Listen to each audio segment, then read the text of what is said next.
If you want to write stories your readers will love, there are 3 things you need to do. Understand storytelling principles, see how other writers have applied those principles, and then use them in your own work. Here on the Story Nerd podcast, our goal is to demystify story theory.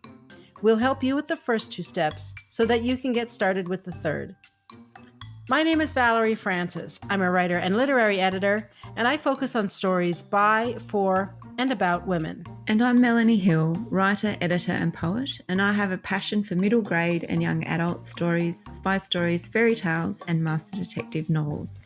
On today's episode, Melanie pitched Promising Young Woman so that we can study the forces of antagonism. And my, there are a lot. This 2020 film was written, co-produced, and directed by Emerald Fennell. The film won an Oscar for Best Original Screenplay, I can believe that, and was nominated for Best Picture, Best Director, Best Actress for Carey Mulligan, and Best Film Editing. Fennell also won Best Original Screenplay at the Critics' Choice Awards, Writers Guild Awards, and British Academy Film Awards. Now, of course, there will be spoilers because we can't talk about the movie without talking about the movie, and we would love it if you could give the show a rating and review. For Apple Podcast listeners, you can do that right from your phone. Simply go to the show's landing page, scroll to the bottom, and click the stars and write a sentence or 2 for a review. It's that simple. Okay, Melanie, let's talk about the genre. Do we agree this week or not? Ooh, let's see. So I've got, for my global genre, this is a society story with men's issues as the subgenre. And then for the secondary genre, it's a worldview disillusionment story, even though the movie starts with Cassie in a disillusioned state. She moves to a better state and then it ends with disillusionment. So that's what I've put down. What about you? We do disagree. How fun.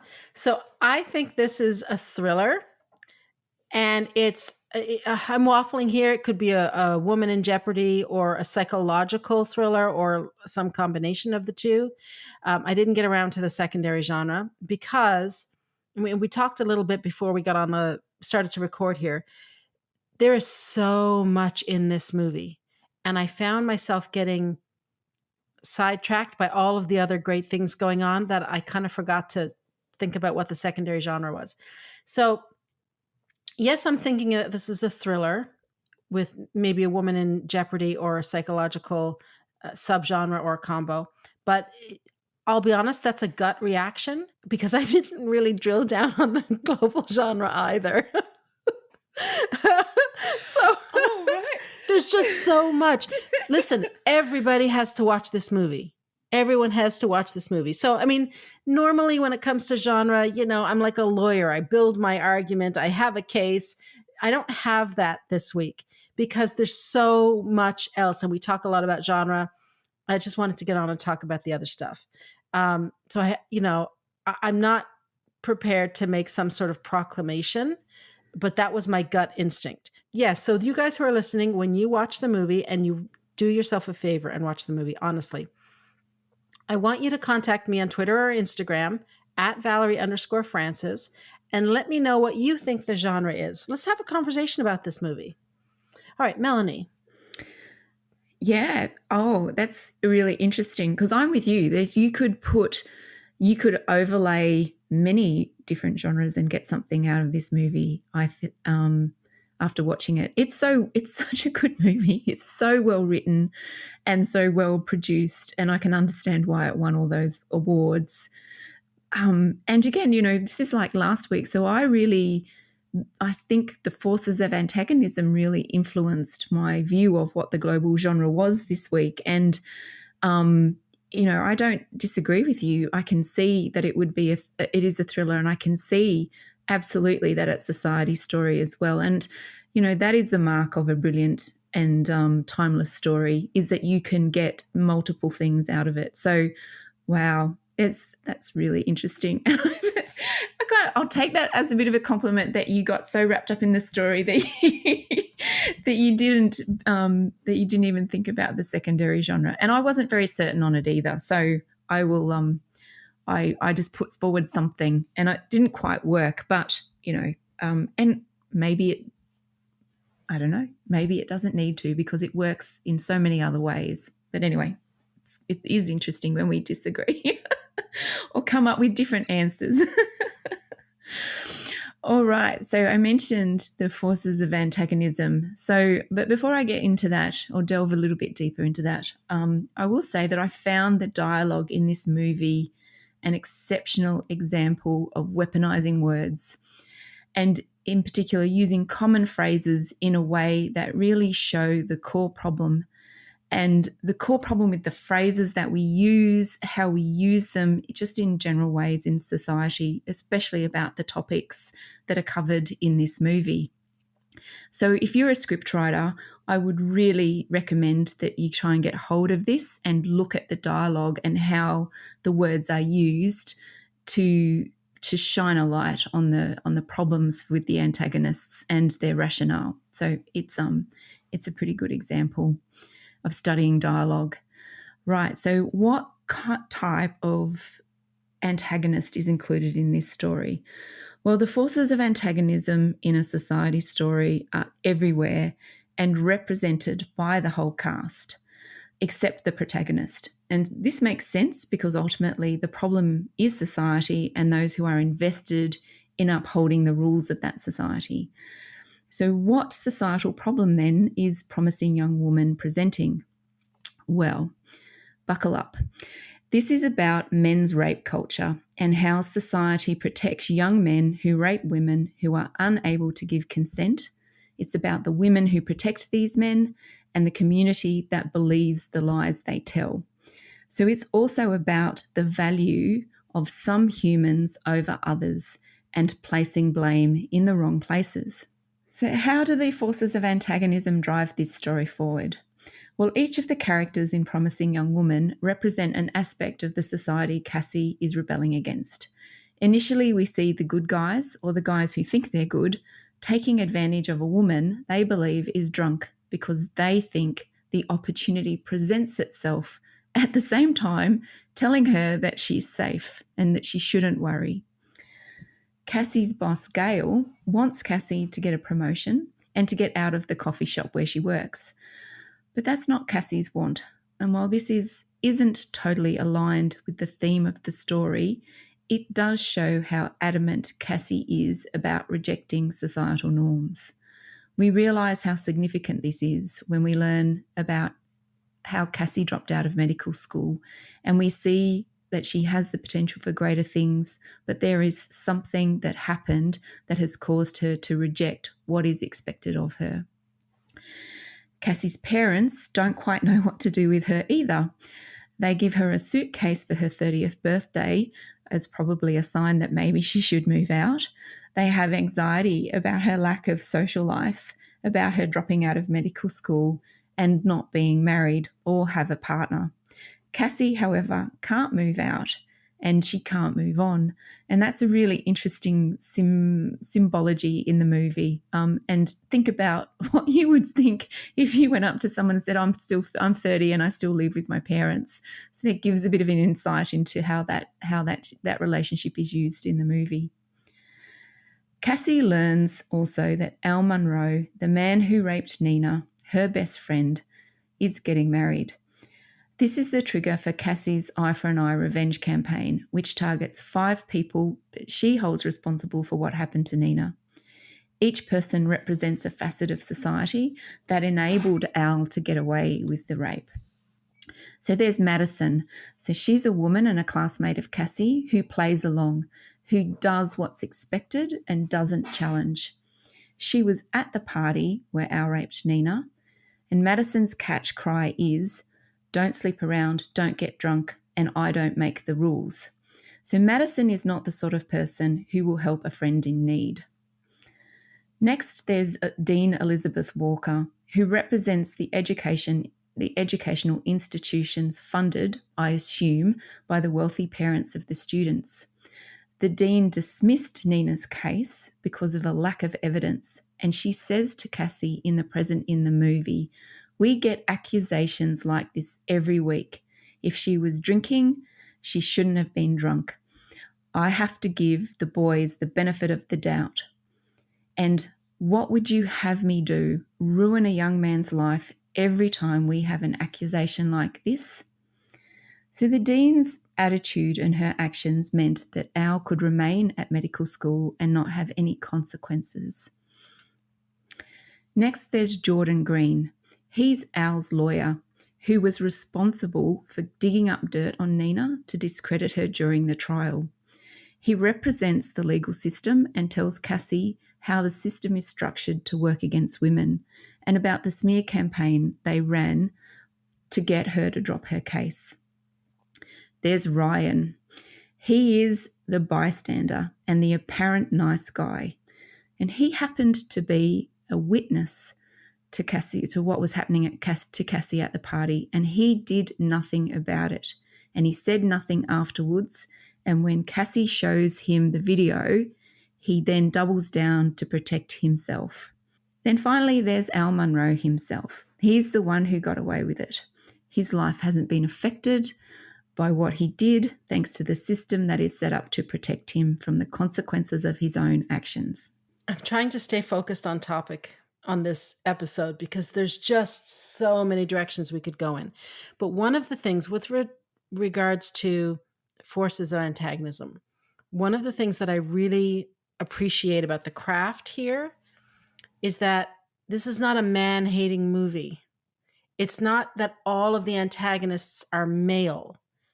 There's female antagonists as well as male antagonists. So it's giving a 360-degree view of the types of characters who are involved in this. Because when society is a force of antagonism, and Mrs. Doubtfire is a great example of this, but when society is a force of antagonism, what happens is that there are multiple characters in the story that represent different aspects, different societal attitudes. So, there's going to be a main antagonist because everything in a story has a hierarchy. So in this case, Al Munro is the primary antagonist because he's the one who targeted Nina many years ago.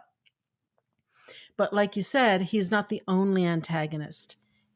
Cassie has it coming at her from everywhere. Even her parents are antagonistic to a degree, but they don't fully understand what's going on. They're antagonistic. If we think about the kinds of things we talked about last week with the Matrix and whether Morpheus was a mentor or an antagonist, Cassie's parents here want Cassie to be healthy and happy and all that kind of stuff.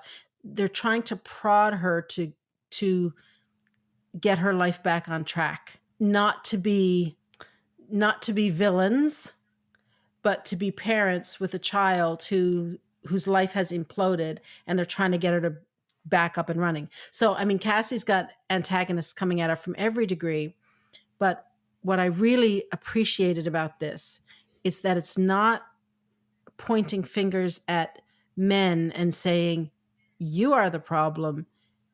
What it's doing is holding a mirror up to society to say, here's what you all look like from where I'm sitting. And Gone Girl does exactly the same thing. And that's what a writer does. We hold a mirror up and say, this is what I'm seeing. How do you all think you look in this light? Yeah, I agree. No, I agree. I think that that is the strength of this movie, absolutely, and the story that it tells. It really does shine a light, and it does it in such a clever way by the language and the use of those common phrases that always get traipsed out whenever something like this happens, whether it be in your personal life or splashed across TV screens. And I think it weaponizes them. And when I say that, I suppose, yes, it is. What I'm saying is that it does hold that mirror up. And I would agree with you. It's just trying to really show a mirror and then make people see why they have contributed to Cassie's particular state of mind. So she's really quite traumatized, and we don't see or understand that as the audience until we get quite a long way into the movie, other than we know that something is not quite right with her. But I would go so far as to, it would be easy, and I think a reflection on you as a viewer, to just go, she's crazy. Because I don't think she's crazy.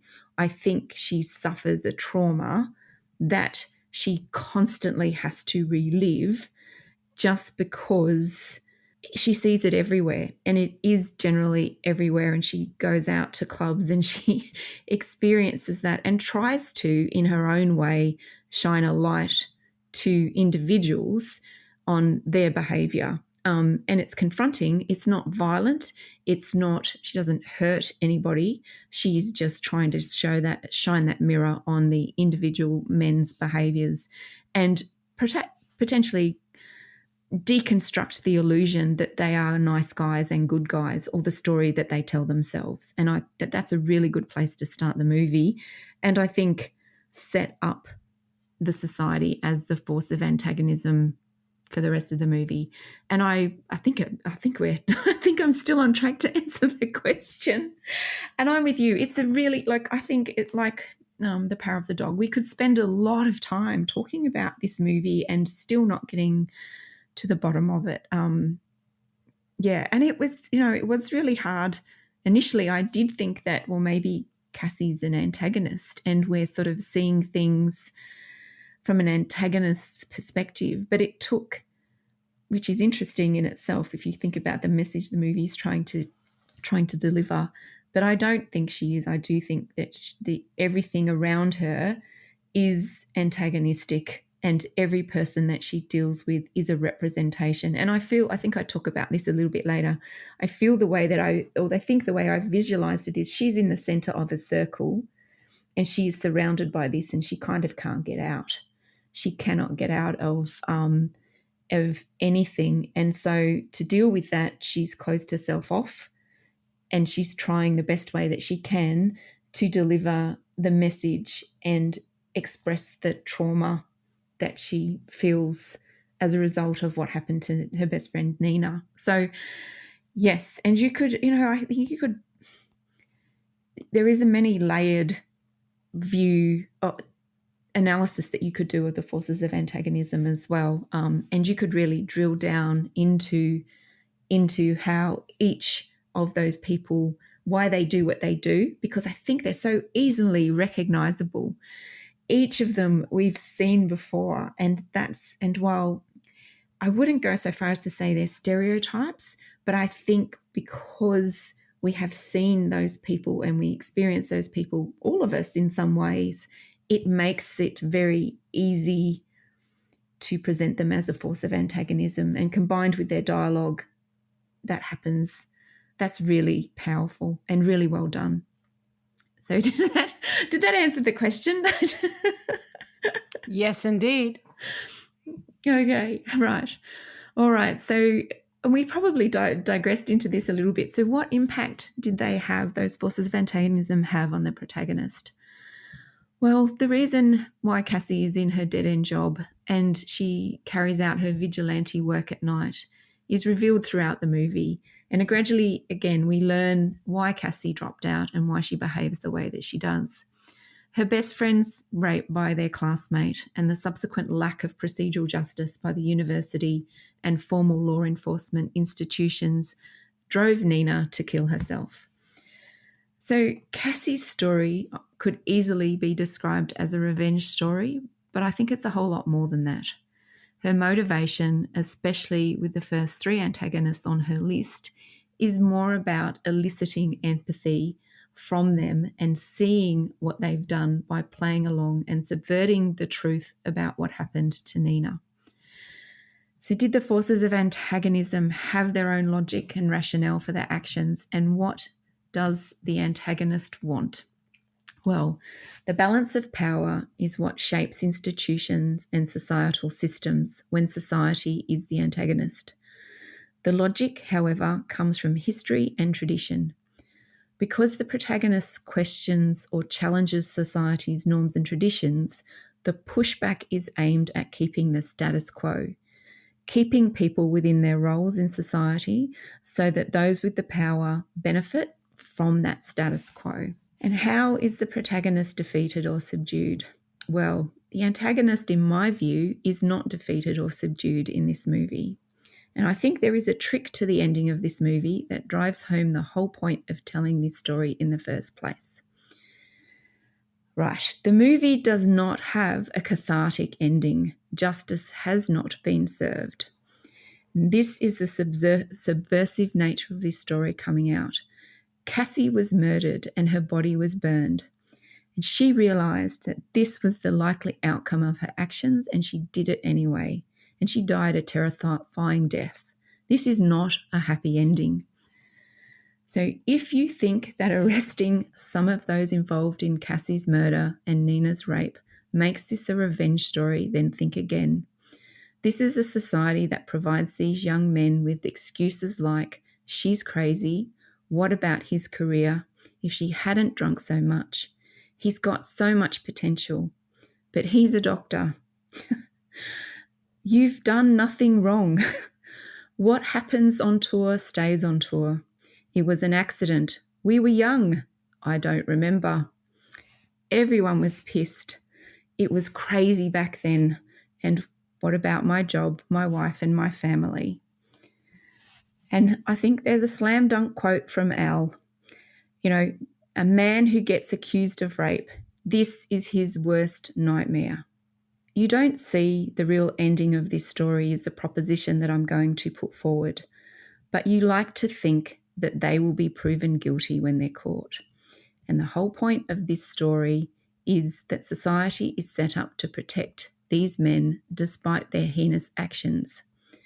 Cassie may have set up the ending, but she is still dead, and we don't know the outcome of any legal proceedings that happened to the antagonists. So that's my controversial take on the ending. I did initially feel very cathartic, and I thought, yeah, you go, girl, Cassie. But I thought, no, she's still dead. She's lost her life, and we actually don't see any procedural justice taking place. And I think that that's really important, and it's something to think about as you're watching it. All right, so how does the force of antagonism meet the expectations of the genre and or serve the genre of the story? As I mentioned before, I think each person represents the institutions that protect the men depicted in this story, and also the stories we tell ourselves about the good and harmless guys. And again, the visual I have in my mind when I think about the forces of antagonists in a society story like this is that the protagonist is in the middle of a circle, surrounded by the institutions and the people trying to contain them or silence them. It shows again the problematic way that men's rape culture is narrated and supported in a society that doesn't want it to change. And finally, this story, I think, is, again, an excellent piece of work. The elements I've focused on during my analysis haven't done it justice. The pastel pop colours in the movie, the black humour, and the use of music are outstanding. And it's a perfect example, I believe, of the most serious things are often said in jest. You know, it's interesting what you say about the ending, because you're right. Cassie is still dead at the end. There is hope, however, that justice will be served, because the lawyer that she sent the information to and said, you know, if I don't show up, here's where I was, and here's who you need to go after. That lawyer has had an epiphany. When we meet him, and he says that, doesn't he? He's the only person who takes responsibility for his actions, the only one. And when he realizes his role in not only Nina's case, but all of the Ninas, all the cases just like that he has tried and won, and how his law firm would go about winning it, their tactics, when he realizes that, he has a nervous breakdown. And they put him on a sabbatical. They put him on a leave of absence from work. So he gets the message from Cassie and he acts. We know he's a good lawyer because he was winning all the cases before, and he knows how this game is played. So you're right. We don't get to see justice served in Cassie's case or Nina's case, but there is hope that it will be served. So that's something. Okay. The hero's gift expressed. I mean, like, are we going to do this story justice at all? Because that's one of the things I have in my notes as well, is what you actually just said, which is, I don't think I'm doing this justice. And I kind of have the same feeling. And a couple of episodes ago, I actually thanked you for making my job so easy this season. For I had all these stories that were where the gift was so obvious, and yeah, this one is much harder. And so when I was watching it, I did wonder what you'd pick, because I thought, gee, I'm glad I'm not Valerie this week. Gee, thanks. But did you? So I'm really curious to see what you picked out, and did you like the way the story was told? Oh, I love the way this story is told. Oh, yes. This is one of those that I will watch and rewatch many times, and I know I will be using it as an example of excellent, excellent storytelling. Because it really is. It just is. I don't know what else to say. So, it's got so many layers. And I admit it did take me a while to think about what Cassie's gift might be, because it's not obvious. It's not like Elle Woods or Jess or Neo. His wasn't obvious at the beginning, but it was obvious by the end. So, okay, I'll give you what I came up with, and we'll just see if this holds water. At first, I thought maybe her gift is manipulation, but I don't think so. I think that's a skill she has developed. I don't get the sense that she was a naturally manipulative person before Nina was attacked. So I'm thinking that her gift is that she's able to see that justice is served.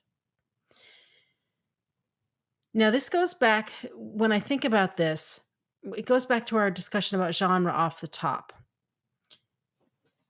If we see this as whatever the main genre is, that there's definitely a psychological element here. A lot of things have been innovated here. And I think one of the things that has been innovated is this hero's gift expressed. Now, when I say that Cassie's gift is that she's able to see justice, that justice is served, there's probably a better way to articulate that, but I couldn't come up with one by the time we had to come together and record the show. So maybe if I explain what I'm talking about, someone else might have better luck articulating my idea here and being more succinct. All right, so the opening scene. Listen, if you are struggling with the opening scene of your story, I don't care what the genre is, watch this movie. And if you're struggling to understand the concept of a turning point, watch the opening scene of this movie. I mean, I don't know how much clearer it could be. By 7 minutes, 30 seconds in, if you're not hooked, I will eat my hat. I really will. Okay, so what happens at 7 minutes, 30 seconds in? I kind of don't want to tell you because I want you to experience it for yourself, but then I can't. Then the episode's just going to stop here because I won't be able to say anything. So so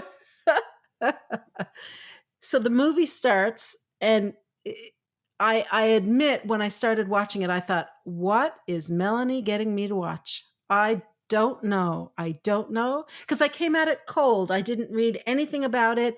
I was kind of pressed for time this week. So I knew which movie we were doing. I just turned it on and start watching. And so we see Cassie at a bar, and she appears to be staggering drunk, not even able to say anything coherent. And a guy comes up to her very kindly and says, "Can I help you? You're looking for something. What can I do? What are you looking for? Can I call you a cab?" And then it turns into, "Hey, baby, come back to my place." It's not that obvious. It's very subtle. The conversation goes from "Can I help you?" to "I'm going to have sex with you even though you're passed out." And it's very subtle, and it's very real. Very real. 7 minutes, 30 seconds. So the camera is above the bed and we can only see Cassie. The guy is down at the foot of the bed. He's taken off her underwear and all that kind of stuff.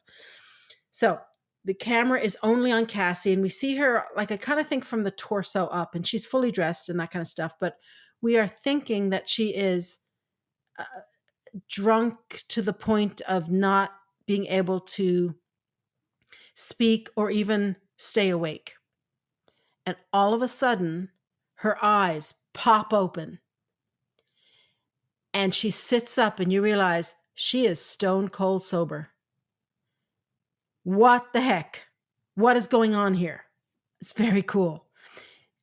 By cool, I mean it's incredible writing. What they've done with the writing is very cool here. The technique is very cool.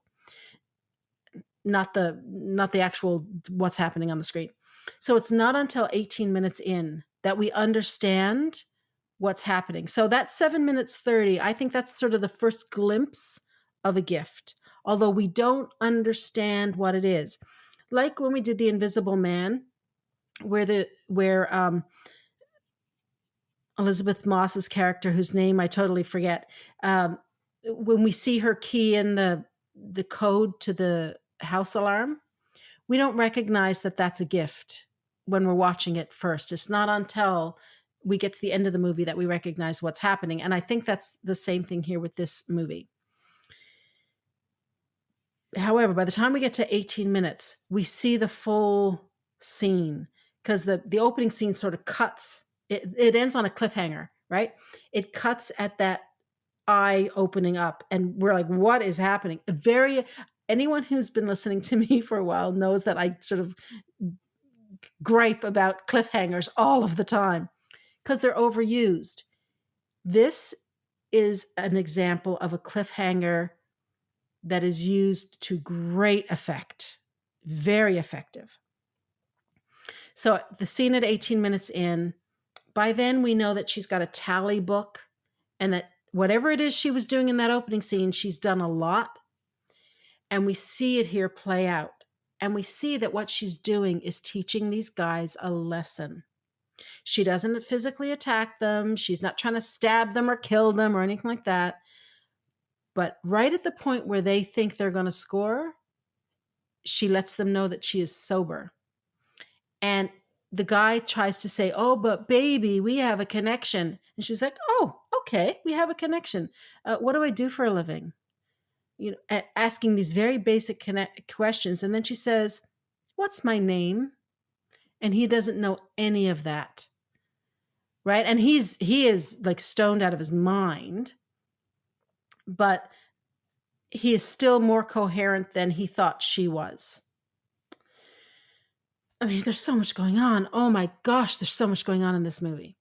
So what Cassie is doing, her intent is to hold a mirror up to these guys and say, do you understand what it is you're doing? Do you understand that it's not okay?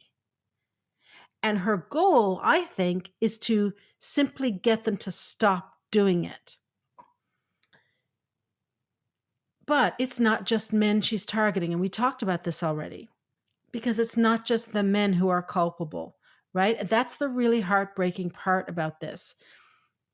And it's true, right? And so we've got Act 2, just before the midpoint shift. This is, again, the time in the story where typically the antagonist becomes aware of the protagonist's gift. And I actually think that the writers here are doing it properly. If we're going along with the idea that her gift is she's able to see justice served. Because right at this point in the story, this is when Cassie goes to the dean of the medical school's office. And the antagonist here, as we've already talked about, is society writ large, as represented by these 5 characters that she particularly targets. We've seen her with the men by now, but the audience could very easily say, yeah, but that's just those guys. Just those guys are the jerks, because she's going to those clubs where the jerks hang out. So, lest you think that that's what's going on here, the writers then sort of pull the camera back a little more to show the audience that it's not just a handful of private citizen guys who are not behaving well. Society, and by society, there's, yes, it's the individuals, but it's also the institutions. That's the whole point of society as an antagonism. They're all in on it, against the protagonist. And again, Mrs. Doubtfire is an excellent example as well. A little lighter than this one, a little more comedy, which is not quite so dark. So yes, we got the guys, but here, this is when Cassie speaks to the dean of the university, who is a woman, and she talks to her about Nina. And it's this woman who is now the dean, who was the person who Nina went to when it happened. And she did nothing. And Melanie has already spoken about this. So I don't want this episode to be 4 hours long, so I'll just keep going. My point is that this dean of the university, it's not just a woman, but she is the head of an institution, a respected institution in society. So she's sort of representing the bigger force of antagonism as opposed to the individual guys, right? So this is the antagonist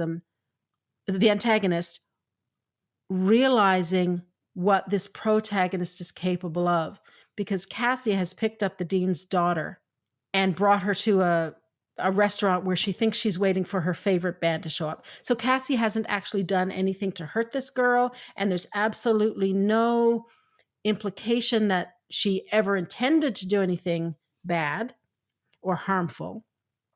But what she does is she gets the dean, she corners the dean. And by that, I mean, she gets her talking about Nina, and she says things like, well, Nina shouldn't be putting herself in these positions, like all that kind of stuff.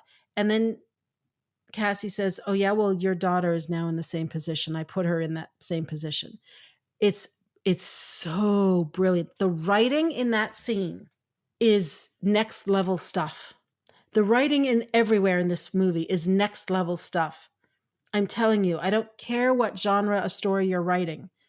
If you're serious about becoming a better writer, this is one of the movies that you really have to watch and dig into and just observe the craft that's going on here. It's so good. So if we think about the movie, the novel Frankenstein, okay, it made me think of this. The question there in that book at the end is, oh, wait a minute, who was the monster? Because you got Frankenstein, the scientist who created this creature, but by the end of the story, Frankenstein is monstrous, but the monster is quite human and quite empathetic. So who's the monster here? And that's exactly the same question I was asking myself when I was watching this movie. And Melanie, you picked up on that as well, because you thought that maybe Cassie might be the antagonist. We're not quite sure. She is definitely traumatized, and you've also picked up on this. It's really interesting that we're picking up on like so many similar things here. She's definitely traumatized, and she isn't behaving in a mentally fit or stable way. This is the psychological aspect of the story that I'm tapping into. But society's behavior isn't fit or stable either. There's no one here is squeaky clean. And by God, Cassie has a point. She has a point. Nobody is looking for justice for these women, as represented by Nina, except Cassie. Now, what she's doing isn't morally right. Well, the ends just don't justify the means here. But what she's doing isn't illegal in the beginning. Let's just say it in the beginning. She's not hurting the guys, right? So in the first part of the movie, we really can ask ourselves who the monster is here. Is it Cassie or is it society? Now, of course, because this is a story and the way storytelling works, Cassie's actions have to ramp up, right? The stakes need to escalate. Things need to get progressively more complicated. That's what stories do. So she starts by calling out the jerks. But then the episode with the dean's daughter, which is approaching the midpoint shift, it pushes her a little further. Like I said, she doesn't hurt the daughter. There's no implication that that was ever an intention. But the fact that she is now roping an innocent girl into this situation means that she's moving to another level. And she's doing it just to punish the dean. This is evidence that she's crossing a line here. She's going deeper into her whatever it is we're going to call this. I can't even find the word to explain Cassie's mental state. Now, last week we saw Neo's gift in the Matrix unfolding in the last 20 minutes or so of the movie. And that's where we see the gift really being expressed, I think, in this movie. When Cassie targets Al at the bachelor party, we see a much greater expression of her gift than we've seen up to this point. I mean, it's pretty chilling stuff. Like, I'm not, sugarcoating this. But she doesn't want to just call out these guys as jerks for their behavior. I mean, when we're writing scenes, one of the things we need to think about is what does the reader or viewer think is going to happen and what actually happens. So when Cassie has the video, I thought at the wedding, she was maybe going to have the video suddenly come up on a screen and everyone's going to see this. Or I thought maybe if she was going to the bachelor party, she was going to confront them with the video. No, I was so wrong. And that's what happens in almost every scene in this movie. Whatever you think is going to happen, does not happen. It unfolds so much better than we could ever imagine it would. So she, at this point, this is the very end of the movie, she doesn't want to just call these guys out. She wants to make them pay. And this is the first time she wants to make them pay. Now, her definition of justice is not okay, because she has a scalpel and she wants to carve the name Nina all over Al's body. Now, this is not appropriate behavior, but it is her form of justice.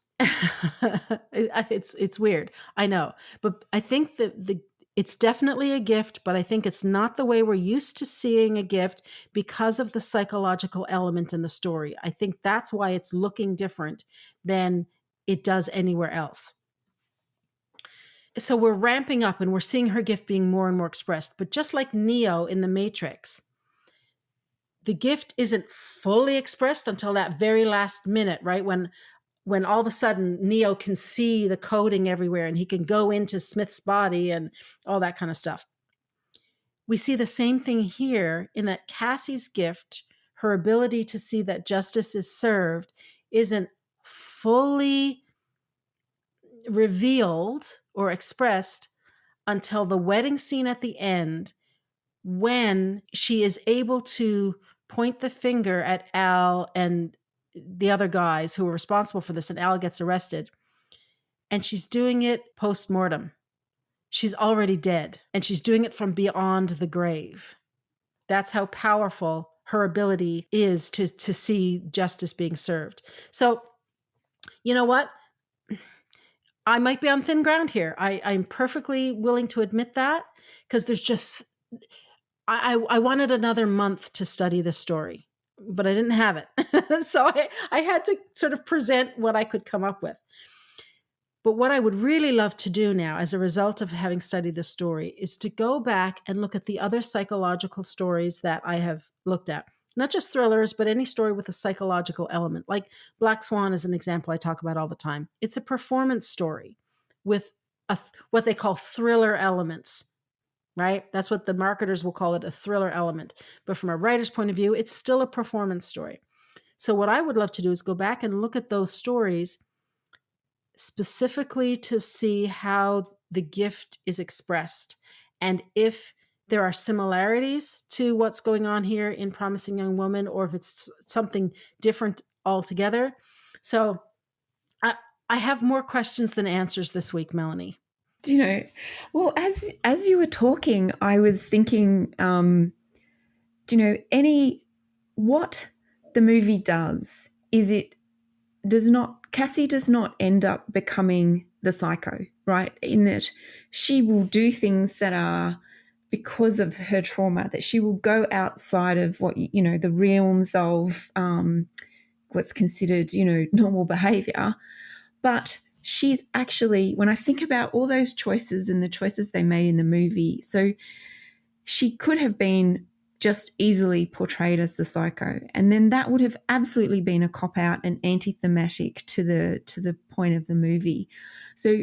But if she had been allowed to carve the name Nina on Al's chest, she would then be the one that would become the criminal, right? And then she would be the one that would definitely be labeled the psycho and justify all of those things that have been said to her throughout the movie or implicated about her and Nina.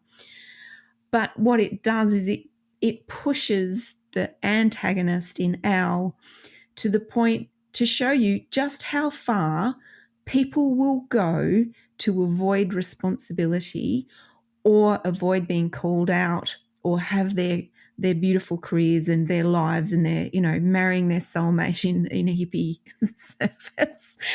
All of those things. The ending, Nina had no other choices, I think, to get to that point. And it really drove home at the ending what she was trying to do.